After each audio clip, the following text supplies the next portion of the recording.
You'd be hard-pressed to find any fan of mixed martial arts that questions whether or not the skill set of Tyron Woodley is amongst the elite at 170 pounds. Yes, he was the UFC welterweight champion, and he earned that championship with a thrilling knockout over one of the most legendary welterweights in the world in Robbie Lawler.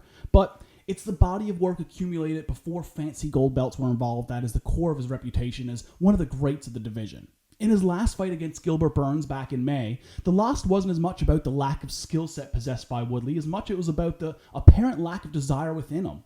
Of course, it was that coupled with the fact that he was facing one of the most dangerous up-and-comers on the roster right now. But if I'm being honest, in the lead up to that fight, I feel like Woodley was pretty unconvincing in his claims that he was refocused and more motivated than he's ever been. The Woodley that came up through Strikeforce and just steamrolled through the competition with knockout wins was the guy that had a hunger that I think would definitely overcome the current champion Kamaru Usman.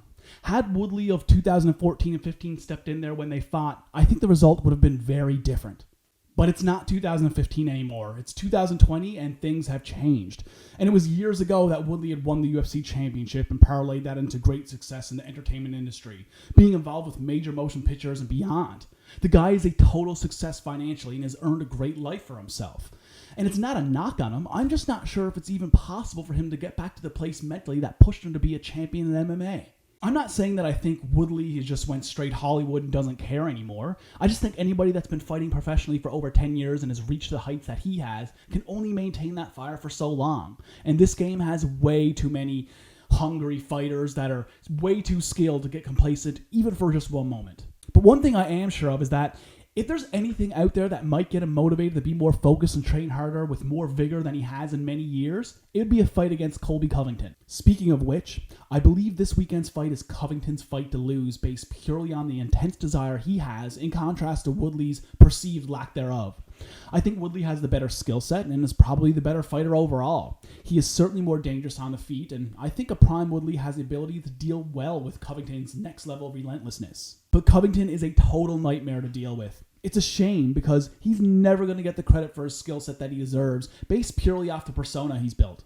Granted, all the controversial things that he says and does most certainly attracts more attention, directly resulting in his market value being higher and him getting paid more.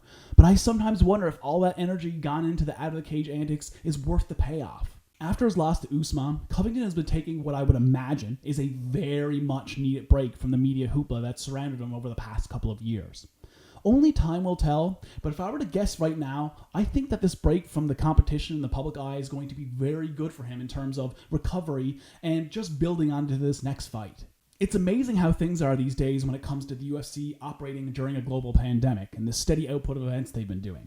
A matchup that just a short time ago would have been a major pay-per-view headliner has very quietly snuck up on us and goes down this weekend. Tyron Woodley versus Colby Covington is really something to look forward to. There's supposedly a lot of animosity between these two. We've seen it in the media over the past couple of years, and we know that. But I do often wonder how real any of it really is. These guys have known each other for a very long time, and as outrageous as a lot of the things Covington has said and done over the past couple of years, Woodley knows exactly what he's doing. But hey, just because Woodley may not be taking this whole thing as personally as they would want us to believe, it doesn't mean that taking a loss to Covington wouldn't burn him up inside.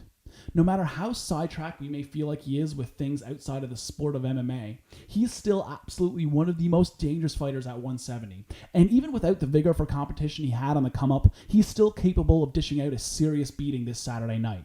But the more I think about this fight, the more I feel like a lot more variables have to align in order for Woodley to be successful.